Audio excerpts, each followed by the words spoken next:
Anyway, it's about this guy, Marc Camille Chaimowicz, and he's an interesting guy. And somebody again, I don't know why I do this, but I tend to look at people I've never heard of before who seem to be quite famous. Have any of you heard of him before? No. No. He's described as an understated pioneer who steadfastly sailed against the prevailing artistic winds, and he's contributed to the development of queer aesthetics. Started his career in London in the 1970s because he lived there from when he was 8. He was born in 1947, and he's been of great importance and influence to younger artists. He pioneered installation and participatory art. So he's seen as sort of a French Jewish postmodern artist, is the way it's often described. This is Marc Camille himself. The reason it came up with me was because there's an exhibition that's just finished at a place called Wiels, W-I-E-L-S, in Brussels about him. Brings together some of his previous work in examining intimacy, domesticity with the desire to create one's own context. So one of these was the Nuit Américaine. It's a French term for the cinematic technique of filming day for night, here taken as a metaphor for presenting real life through the filter of art. So that's one of his settings. I think they could have changed his plants in the bars, wouldn't it? So it brings together his earlier and new bodies of work in an understated pioneer. This is one called Celebration, which occupies the first room at Wiels, first shown at the Gallery House in London in 1972, at which period Chaimowicz lived at the gallery during the run and would invite visitors to join him for coffee surrounded by the work, which I think is really good. Meeting the artist in these things, I think is a great idea. His first room, this was one of them. It's called Celebration Real Life. Wiels is a former brewery and its galleries retain an industrial air. There's a pop cultural moraine scattered on the floor, suggests a party just passed. Spotlights, candles, and coloured filters pick out a landscape, as Chaimowicz puts it, of diverse and trashy leavings. Might be interesting to wander around. And that's the cleanup afterwards, I think. This one is the Hayes Court Sitting Room, October 2022. Again, I can't really see the great attraction of that, but I think there were several elements to it. There was that, and then these things that were spotted around as lightweight paper bins attached to the pillars, which were done in soft pastel colours. Looks like the hacienda. Yes, it does, doesn't it? With those, except it hasn't got those black and yellow stripes all over the place. And this one is called Dear Sophie, Emma Bovary Collages. That's the full one on the left, and the same thing I just made it is slightly highlighted on the right. I think this one was shown at MoMA, Museum of Modern Art, and I don't know what the netting is in front of it for. Like Madame Bovary kept in her cage. Could be. Graham, you're a natural commentator on art. I'll shut up then. Okay. No, that's good. Please join in. So his first solo exhibition in the United States was held at the Jewish Museum, called Your Place or Mine, and had a series of things like that. The way they show them is you just flick through them as you go through, and basically they're all like that. They're all sort of images of rooms done up in different kinds of ways.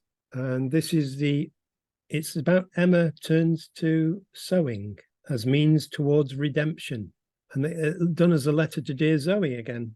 Though I think those are buttons and things, aren't they, around it?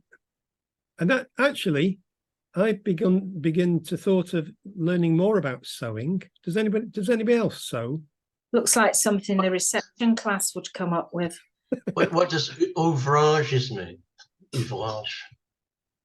Doesn't it mean opening or something? Opening for women. For women, yeah. I watched the Great British Sewing Bee. Oh yes, love it. But I can't sew a button on. But there you go. I love that program. It's brilliant. The reason I like sewing, I've had to sew, is ever since I was young and had to do my own stuff, I've always had to sew up the inside of the right leg so that so it doesn't trip up my feet up on my shorter right leg. Oh gosh, yeah. And I've always Okay. hoped to meet someone in my life who'd really enjoy sewing and never have. I love sewing, and my mum taught us all to knit. Oh, very Really? cool. Yeah, and Very I good, do all that is the socks and stuff. My husband learned very early on that if a button came off his shirt, if he didn't sew it back on, it would stay off forever. I gave up. Bernard, Yeah. In my idea is that Emma Bovary was in an unhappy marriage, and she was kept, kept out of things by her husband. So Yeah. consequently, she goes off and breaks away from that and has a disastrous relationship with somebody else. But It's a very modern woman, though, doesn't it? Not Emma Bovary's period. He's called it's it that, hasn't he? Zoe. Emma Dreaming of Oh, California. Zoe, dear Zoe. Yeah, maybe. Yeah, it's but at the bottom it says Emma Dreaming of California. Hmm. It's Yeah. the title. Yeah. He had an exhibition at MoMA, Museum of Modern Art, and that's the one that they were showing on the cover of it. Seems a bit blurry to me, but presumably it's meant to be like that. Maybe he'd put the blur background on that you can do on Zoom. And this one, now this is interesting. It's about something called Gesamtkunstwerk. I love these German words, strong German words like that. It means total artwork, total work of art, ideal work of art, universal artwork, synthesis of the arts, comprehensive artwork, or all-embracing art form. Pick whichever one you want. Art and culture. Creativity, work, kunst, art, thought. Yeah. It makes use of all or many art forms or strives to do so. The term is called it's a German loan word accepted in English as a term in aesthetics.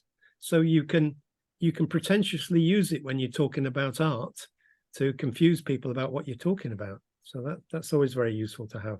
This one is Man Ray, but it's by an article about the painter we're looking at, but it's relating him to the sort of things that were going on in German art, and especially leading back to, there's another one about somebody with an early tape recorder, which I think are great. I just put them in because I like them, actually. But here are some of his paintings, which are actually quite pleasant or normal. Yes, I like those. I like those. They're restful. People tend to do this sort of work early on in their work when they need to paint things that people like. And as they get more famous, it doesn't matter. So they paint what they want, I think. So what was his legacy? A pioneering role in installation and participation, challenging distinctions between high and low culture, sometimes critiqued as overly stylized and decorative. Remains influential on contemporary artists, expanded definitions of art, opened new directions for installation and participation, blurred lines between art and design, he certainly did that, and a central figure in postmodern art. And this was a long article about Gesamtkunstwerk, which illustrated his works, which is about, some of the points they made I thought quite interesting. Internet makes the museum's function of representing art history obsolete. Spectators lose direct access to the original artworks, and thus the aura of authenticity gets lost. Meaning that the fact that the internet and that you can see all these paintings, regardless of whether they've been saved or not, doesn't matter because you can see it online anyway. So museum visitors are invited to undertake a pilgrimage to art museums in search of the holy grail of originality and authenticity. And as Walter Benjamin, who I think is a great commentator from the 1920s, artworks lose their aura precisely through their museumification. And one of the leaders of this kind of movement, the Gesamtkunstwerk movement, was our friend Wagner, and especially his Die Valkyrie. The ring cycle was Wagner's most complete articulation of his ideas of Gesamtkunstwerk, and he speaks of the ideal of unifying all arts of work via the theatre. And I really love this place. Look at that. That's the stairway of the Hotel Tassel, which is an early example of Gesamtkunstwerk, 1892. It looks nice, doesn't it? It's gorgeous. Yeah. There we go back to his his Celebrations Revisited, again from Bordeaux. I think they're rather pleasant, those. And it's interesting, I think, the way that art's going. Have you seen David Hockney's latest thing, which is about immersive art, where you go into a place, you don't just see arts of work, you see them being painted on huge, big cameras as he paints them. You move through them and round them. So art is definitely changing. It's not just, when we think of a gallery, we think of somewhere where you hang paintings or maybe put a few sculptures up. But are they changing in their nature? Will they have to change in their nature to survive? Same can be said for museums, I think, as well. And it's going across music as well. Immersive singing, immersive playing. The one area where there doesn't seem to be anything like that is classical music. No. Yeah, we're doing that too. With full orchestras, improvisation with full orchestra. It's fantastic. Now, here's an interesting one. Do anybody remember this guy, John Berger? I remembered watching him in the 1970s. I thought he was fantastic. His series of ways of seeing, transformed the way that people saw art. He died aged 19, 2017. It's famously a celebration of modern media's ability to transform perception. He faced both ways in that he was also a great fan of the old masters like Frans Hals and Rubens as artists whose ways of seeing pushed against the ruling ideas of their age. So he's always looking at people as innovators, and there's an example of innovators. So his ways of seeing draws a sharp line between a total approach to art, which attempts to relate it to every aspect of experience. That's on one side, and on the other, the esoteric approach of a few specialized experts who are the clerks of the nostalgia of a ruling class in decline. I thought on that political note, I think that's the last one. I'm still not a huge fan of this guy's art, but he was onto something, wasn't he? He was onto something. I think anything that links and goes across boundaries, and I don't know much about this particular artist, but he seems to be sort of a bit of in between he's not directly into one form of art, is he? It's sort of he's trying to embrace. I can never remember that word you came out with, the long German word. It's too much. Gesamtkunstwerk. But I think the ring cycle is about the best attempt at that. But there's a huge argument in the art world that once you try and do an all-embracing thing, then there's always something left out that isn't properly created. I think the ring cycle is the nearest you'd get. I went to see. I've seen the ring cycle about 2 or 3 times now. The best one was in the Lowry recently, where they had the orchestra on the stage and they had video behind with images. So you had and Bill Viola is very good at that. Have you heard of Bill Viola? No. Okay, he's a video artist, and he combined Tristan and Isolde. They did an amazing performance of that, where the video behind the singers was I think it was 11 meters high and 6 meters across. And so when and the orchestra weren't placed, they were placed all around the hall in Birmingham. And then the video of when Tristan dies, the opera singer laid down on the stage, and then Isolde sang him to heaven through a waterfall in the video. So it was the most amazing combining video, music, orchestra, singing. It was very, very emotional and very that German word. Okay. Sam, I mean, you're talking about this artist and his earlier work. He was heavily influenced by the effect of Dadaism in the first place, which was the questioning of why are we doing this? What is it that we're doing? And where is it going? But in 1990, I did a piece called Land for Manchester Camerata that spread across. I had rock singers, jazz singers, actors, dancers, all kinds of things, looking at the effect of the growth of industry next to art and the expression of it all. Some people turned up to the last to Gotterdammerung, which is the twilight of the gods, and they said to me, "Oh, it was a bit miserable, wasn't it?" And you know, they'd missed all the drama, intrigue, and the anti-hero story, and the, you know, they'd missed the 3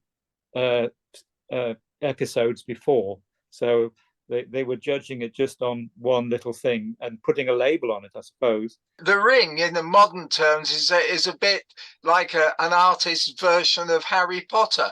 I mean, without the incest. I mean, you got lots of incest in The Ring as well, and lots of sort of cross-dressing, if you want to put it that way. And I went to Manchester Museum recently with my grandkids, and I think that's only the second time I've been to the museum, having lived in Manchester all my life.